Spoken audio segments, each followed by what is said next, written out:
Hi hello అందరికీ నమస్కారం. Emotional quotes and devotional notes ఛానల్‌కు స్వాగతం. నేను మీ స్వప్న. ఇప్పుడు సూర్యభగవానుని అనుగ్రహం మరియు మహిమ సాంబుని కథలో తెలుసుకుందాం. ఇది ఒక పురాణ కథను తెలియజేస్తుంది.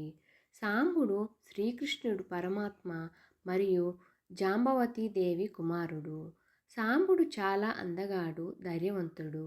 అయితే ఒక సందర్భంలో అతను మహర్షుల పట్ల అవివేకంగా ప్రవర్తించడాన్ని పురాణాలు చెబుతున్నాయి. తన అవివేక ప్రవర్తనకి ఫలితంగా అతనికి తీవ్రమైన వ్యాధి సోకింది.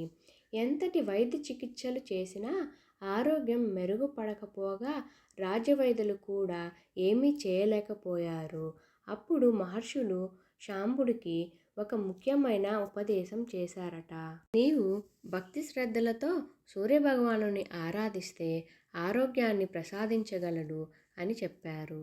ఆ మాటలను విశ్వసించిన సాంబుడు నదీ తీరంలో కఠోర తపస్సు ప్రారంభించి ప్రతిరోజు ఉదయం సూర్యోదయ సమయంలో సూర్యునికి అర్ఘ్యం సమర్పిస్తూ సూర్య మంత్రాలను జపిస్తూ భక్తితో ప్రార్థించేవాడు.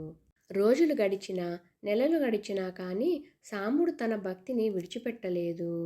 చివరికి అతని భక్తికి మెచ్చిన సూర్యభగవానుడు ప్రత్యక్షమై ఆశీర్వదించాడని పురాణాలు చెబుతున్నాయి.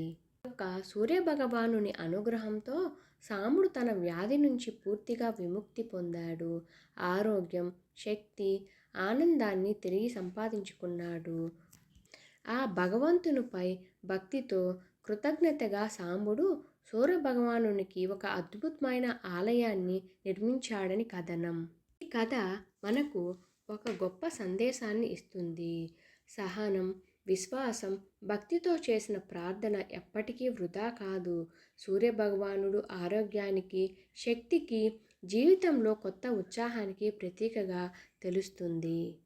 ఇప్పటికీ అనేక మంది భక్తులు ప్రతి ఉదయం సూర్య నమస్కారం చేస్తూ సూర్య గాయత్రి మంత్రాన్ని జపిస్తూ సూర్యుని 12 నామాలను స్మరిస్తూ ఆయన అనుగ్రహాన్ని కోరుకుంటున్నారు.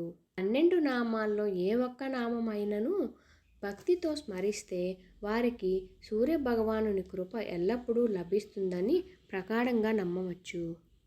మరిన్ని వీడియోస్ కోసం మా ఛానల్ను సబ్స్క్రైబ్ చేసి కామెంట్స్ని అందిస్తారని కోరుకుంటూ మీ ఎమోషనల్ డివోషనల్ ఛానల్ స్వప్న.